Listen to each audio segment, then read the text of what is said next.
वक्त है देश दुनिया की बड़ी खबरों को सुपरफास्ट अंदाज में जानने का। सबसे पहले आज की सबसे बड़ी खबरें आपको दिखाते हैं देश 2020 में।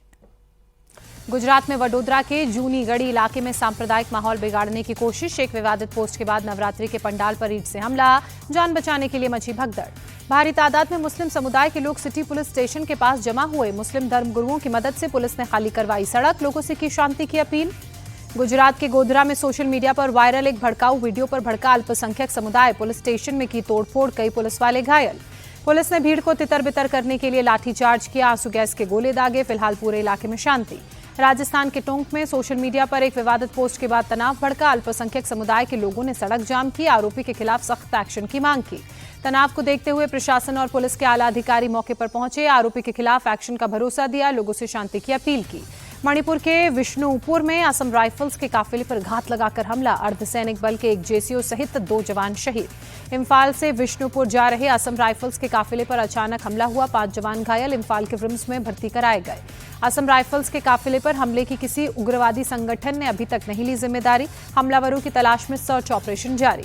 जम्मू कश्मीर के किश्तवाड़ में सुरक्षा बलों और आतंकियों के बीच मुठभेड़ जारी। सेना की व्हाइट नाइट कॉर्प्स के मुताबिक खुफिया जानकारी के आधार पर सुरक्षा बलों ने पूरे इलाके की घेराबंदी की। जम्मू कश्मीर के उधमपुर में भी सुरक्षा बलों और आतंकियों के बीच चल रही है मुठभेड़। गोलीबारी में सेना का एक जवान घायल। खुफिया जानकारी के आधार पर सेना, एसओजी और पुलिस ने बीती रात शुरू किया सर्च ऑपरेशन। पूरे इलाके में घेराबंदी की गई। जम्मू कश्मीर के पुंछ में सुरक्षा बलों ने भारी तादाद में हथियार बरामद किए। मेंढर नाला इलाके से 20 हैंड ग्रेनेड, एक AK-47 राइफल, कई जिंदा कारतूस और 4 मैगजीन बरामद। पीएम मोदी का आज गुजरात दौरा। भावनगर में सुबह 10:30 बजे समुद्र से समृद्धि कार्यक्रम में शिरकत करेंगे। 34,200 करोड़ की विकास परियोजनाओं की सौगात देंगे। भावनगर के बाद पीएम मोदी धोलेरा का हवाई सर्वेक्षण करेंगे। दोपहर 1:30 बजे एक समीक्षा बैठक में शामिल होंगे। प्रधानमंत्री लोथल के नेशनल मैरीटाइम हेरिटेज कॉम्प्लेक्स का दौरा करेंगे। Overseas Congress chief Sam Pitroda का फिर विवादित बयान, कहा पाकिस्तान में घर जैसा महसूस होता है, लगता नहीं कि विदेश की धरती पर हूं। सैम पित्रोदा के बयान पर बीजेपी का पलटवार, कहा हर कोई जानता है राहुल और उनके गुरु को पाकिस्तान से खास प्रेम है। ऑपरेशन सिंदूर के बाद खुद को और घातक बनाने में जुटी भारतीय सेना। राजस्थान के रेगिस्तान में भारतीय सेना का इंटीग्रेटेड फायरिंग का युद्धाभ्यास जारी। या अली और GRA जैसे कई सुपरहिट गानों को आवाज देने वाले असम के सिंगर जुबिन गर्ग का सिंगापुर में निधन। स्कूबा डाइविंग के दौरान हादसे में घायल हो गए थे। प्रधानमंत्री मोदी ने 52 साल के जुबिन गर्ग के निधन पर अफसोस जताया, कहा उनके समृद्ध संगीत योगदान के लिए उन्हें हमेशा याद किया जाएगा। आइए देखते हैं अब उत्तर प्रदेश की 20 बड़ी खबरें यूपी 2020 में। एक्ट्रेस दिशा पाटनी के घर पर फायरिंग मामले में 5वीं गिरफ्तारी। बरेली एसओजी की टीम ने 25,000 के इनामी शूटर रामनिवास को गिरफ्तार किया। नेपाल भागने की फिराक में था 19 साल का रामनिवास। शाही थाने के जंगल में एसओजी के साथ हुए एनकाउंटर में पैर में गोली लगने के कारण घायल हुआ। दिशा पाटनी के घर की रेकी करने वाले रामनिवास के पकड़े जाने के बाद उसने माना वो गोल्डी गैंग का शूटर है। कहा अब बाबा जी के यूपी में कभी नहीं आएगा। उत्तर प्रदेश के फिरोजाबाद के नगला लेखराज गांव में सर्वे के दौरान 2 पक्षों की महिलाओं में मारपीट, एक महिला गंभीर रूप से घायल। पुलिस ने केस दर्ज किया। लखनऊ में सीएम योगी आदित्यनाथ ने बैठक की। आगामी त्योहारों को देखते हुए अधिकारियों को जरूरी दिशा निर्देश दिए। सीएम योगी ने कानून व्यवस्था को लेकर भी समीक्षा की। वीडियो कॉन्फ्रेंसिंग के जरिए कई जिलों के अधिकारी जुड़े। मुख्तार अंसारी के बेटे उमर अंसारी को बड़ी राहत। फर्जी हस्ताक्षर मामले में इलाहाबाद हाईकोर्ट ने जमानत दी। कन्नौज में सनकी प्रेमी ने प्रेमिका के बच्चों को बंधक बनाया। 7 घंटे की मशक्कत के बाद पुलिस ने छुड़ाया। आरोपी का हाफ एनकाउंटर किया। हापुड़ में बाइक पर भाई के साथ जा रही लड़की से छेड़छाड़, शिकायत के बाद 3 मन चले गिरफ्तार। मेरठ के खरखौदा में तेज रफ्तार बाइक चलाने से टोकने पर बवाल। गांव में घुसकर दलित युवक को बेरहमी से पीटा। मथुरा में 25,000 के इनामी बदमाश का एनकाउंटर। फायरिंग कर भाग रहे बदमाश के पैर में पुलिस ने गोली मारी। तमंचा और बाइक बरामद। बीजेपी नेता अपर्णा यादव की मां अम्बी बिष्ट के खिलाफ FIR। विजिलेंस विभाग ने भ्रष्टाचार और आपराधिक साजिश रचने के मामले में केस दर्ज किया। मेरठ के रास्ते के विवाद को लेकर 2 समुदायों में हिंसा, ताबड़तोड़ फायरिंग में एक को गोली लगी। 6 आरोपी गिरफ्तार, बाकियों की तलाश में पुलिस की दबिश जारी। अपने बयानों से विवादों में रहने वाले ASP अनुज चौधरी की संभल से विदाई, स्थानीय लोगों ने फेयरवेल दी। मेरठ के सरधना के सलावा गांव में सांप्रदायिक झड़प के बाद बुलडोजर एक्शन, आरोपियों के अवैध निर्माण को ढहाया गया। लखनऊ के गोमती नगर एक्सटेंशन में बुलडोजर की कार्रवाई, सरकारी जमीन पर अवैध निर्माण को ध्वस्त किया गया। कुशीनगर में गौ तस्कर पुलिस के खौफ से बेपरवाह, घर के बाहर खूंटे में बंधी गाय को लग्जरी गाड़ी में डालकर ले जाने का वीडियो वायरल। इटावा जिला अस्पताल में तैनात इमरजेंसी डॉक्टर को जबरन उठाकर ले गई पुलिस। एसएसपी की मां की खराब तबीयत का हवाला, 2 सिपाही लाइन हाजिर। गाजियाबाद पुलिस ने 11 राज्यों में साइबर ठगी करने वाले गिरोह को दबोचा। नौकरी और गैस एजेंसी के नाम पर ठगी करने वाले 4 लोग गिरफ्तार। कानपुर में टहलने निकले बुजुर्ग पर गाय का हमला, अस्पताल में भर्ती बुजुर्ग की हालत नाजुक। बिहार की 20 बड़ी खबरें, आइए देखते हैं बिहार 2020 में। तेजस्वी यादव की 5 दिवसीय बिहार अधिकार यात्रा का आज आखिरी दिन। जहानाबाद से शुरू हुई यात्रा का आज वैशाली में होगा समापन। तेजस्वी यादव का नीतीश सरकार पर अटैक, कहा थाना हो या ब्लॉक, बिना घूस दिए वहीं कहीं काम नहीं होता। बिहार में तेज प्रताप के बाद रोहिणी आचार्य ने तेजस्वी को दिखाना आईना, सोशल मीडिया पर लिखा, जो जान हथेली पर रख कुर्बानी का जज्बा रखते हैं, बेखौफी बेबाकी खुददारी तो उनके लहू में बहती है।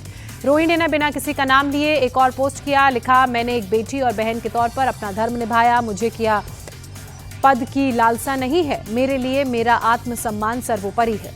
बिहार चुनाव को लेकर दिल्ली में कांग्रेस स्क्रीनिंग कमेटी की बैठक, चुनावी रणनीति, सीट बंटवारा, उम्मीदवारों के नामों पर चयन पर चर्चा।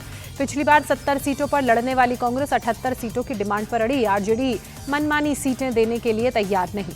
आरजेडी ने कांग्रेस को दिखाया आईना, मृत्युंजय तिवारी ने कहा, राजद बिहार में सबसे बड़ी ताकत है, तेजस्वी के चेहरे पर ही 243 सीटों पर वोट मिलेगा। बिहार का चुनावी समीकरण साधने के लिए कांग्रेस का मास्टर स्ट्रोक, आजादी के बाद पहली बार 24 सितंबर को पटना में कांग्रेस वर्किंग कमेटी की बैठक। जनसुराज पार्टी संस्थापक प्रशांत किशोर का आरजेडी के चरित्र पर हमला, कहा, सब जानते हैं कि आरजेडी के लोग चोरी, गुंडागर्दी, जमीन कब्जा और भ्रष्टाचार में शामिल रहे हैं। प्रशांत किशोर ने नीतीश सरकार पर भी निशाना साधा, कहा, आरजेडी के लोगों को गलत बताकर सत्ताधारी बच नहीं सकते, ये तो उनसे भी ज्यादा बुरे लोग हैं। बीजेपी सांसद संजय जायसवाल ने प्रशांत किशोर के फंडिंग मॉडल पर सवाल खड़े किए, कहा, घाटे वाली कंपनी कैसे कर रही है पीके को फंडिंग। संजय जायसवाल ने पूछा, कंपनी को 19 करोड़ का घाटा तो 14 करोड़ का चंदा कैसे दिया। संजय जायसवाल के आरोपों पर प्रशांत किशोर का पलटवार, कहा, जल्द ही खुलासा करूंगा, जो लोग फड़फड़ा रहे हैं वो सब धराशाही हो जाएंगे। अररिया में एनडीए का कार्यकर्ता सम्मेलन बना जंग का अखाड़ा, केंद्रीय मंत्री नित्यानंद राय की मौजूदगी में जमकर लात घूसे और कुर्सियां चली। राहुल गांधी के वोट चोरी के आरोप पर चुनाव आयोग का जवाब, वोटर लिस्ट से ऑनलाइन किसी का नाम नहीं हटाया जा सकता। चुनाव आयोग ने आलंद में वोटर्स के नाम गलत तरीके से हटाए जाने से इनकार करते हुए कहा, 2023 में आयोग ने ही गड़बड़ी की आशंका पर एफआईआर दर्ज करवाई थी। राहुल गांधी के जेन जी प्लान पर घमासान, बीजेपी ने कहा, देश को गृह युद्ध में धकेलना चाहते हैं राहुल, भारतीय लोकतंत्र के लिए राहुल खतरनाक। बीजेपी सांसद निशिकांत दुबे ने कहा, बीजेपी जेन जी के आंदोलन के साथ है, जेन जी आंदोलन शुरू हुआ तो गांधी परिवार को देश छोड़कर भागना पड़ेगा। केंद्रीय मंत्री नित्यानंद राय ने राहुल गांधी पर हमला बोलते हुए कहा, पूरा देश और बिहार ये जानता है कि वोटर चोर कौन है।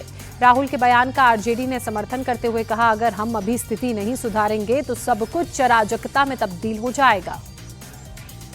आइए अब देख लेते हैं राज्यों की 20 बड़ी खबरें राज्य 2020 में। दिल्ली के रोहिणी में पुलिस और अपराधियों के बीच मुठभेड़, पुलिस की गोली से 2 बदमाश घायल, पुलिस ने 3 बदमाशों को गिरफ्तार किया।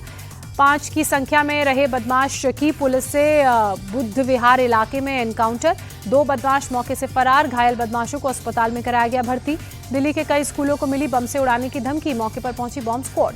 सुरक्षा को देखते हुए छात्रों और कर्मचारियों को सुरक्षित बाहर निकाला गया।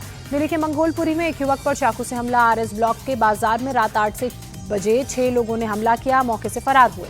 गंभीर रूप से घायल युवक का राम मनोहर लोहिया में इलाज जारी, हमले की वजह साफ नहीं, पुलिस हमलावरों की तलाश में जुटी। जम्मू कश्मीर के उधमपुर में पुलिस ने एक स्पा सेंटर पर छापा मारा, मौके से 7 लोगों को गिरफ्तार किया। मध्य प्रदेश के छिंदवाड़ा में 7 साधुओं से भरी कार कुएं में गिरी, हादसे में 4 की मौत, 3 साधुओं को बचाया गया। घायल साधुओं को इलाज के लिए अस्पताल में भर्ती कराया गया, पुलिस मामले की जांच में जुटी। राजस्थान में ग्रेड 4 की परीक्षा के लिए लाखों की तादाद में एमबीए और एमएससी छात्र पहुंचे। 19 से 21 सितंबर तक 2 पारी में सुबह 10 से 12 बजे और दोपहर 3 से 5 बजे तक हो रही है परीक्षा। 4th ग्रेड की परीक्षा में 25 लाख से ज्यादा युवा शामिल। कई पूर्व सैनिक सहित आरएएस और पटवारी की तैयारी कर रहे युवा चपरासी के लिए दे रहे परीक्षा। दिल्ली यूनिवर्सिटी छात्र संघ चुनाव पर दिल्ली हाईकोर्ट की सख्त टिप्पणी, कहा, छात्रों ने पिछली गलतियों से कोई सबक नहीं लिया, प्रचार में लग्जरी गाड़ियों और जेसीबी का इस्तेमाल हुआ। हाईकोर्ट ने चुनाव के दौरान पुलिस और विश्वविद्यालय प्रशासन की सराहना करते हुए कहा, छात्रों से निराशा हुई, उन्होंने बिना पढ़े आदेश को मानने का आश्वासन दिया, कई नियमों का उल्लंघन किया। दिल्ली यूनिवर्सिटी छात्र संघ चुनाव में एबीवीपी का डंका, अध्यक्ष समेत 3 पदों पर जीत हासिल, एनएसयूआई को एक ही सीट पर जीत मिली। प्रेसिडेंट पद पर एबीवीपी के आर्यन मान की जीत हुई। सेक्रेटरी कुणाल चौधरी और जॉइंट सेक्रेटरी बनी दीपिका झा। डूसू चुनाव परिणाम पर सीएम रेखा गुप्ता ने खुशी जताई। कहा, दिल्ली यूनिवर्सिटी के साथ मिलकर विकास के काम करेगी सरकार। ललित मोदी के भाई समीर मोदी को 2 दिन की पुलिस रिमांड पर भेजा गया। रेप के आरोप में गिरफ्तारी। छत्तीसगढ़ लोक सेवा आयोग भर्ती घोटाले में एक्शन। सीबीआई ने 5 आरोपियों को मामले में गिरफ्तार किया। राजस्थान के दौसा में दुकान पर बैठी लड़की से छेड़छाड़, विरोध करने पर सामान लेने आए लड़कों ने मारपीट की। पंजाब के लुधियाना में टेंडर विवाद में ठेकेदार पर जानलेवा हमला। आरोपियों ने बिल्डर के बेटे की टांग तोड़ी। पुलिस मामला दर्ज कर जांच में जुटी। मुंबई में बने अटल सेतु रोड की रिपेयरिंग का काम जारी। अतिरिक्त महानगर आयुक्त ने जायजा लिया।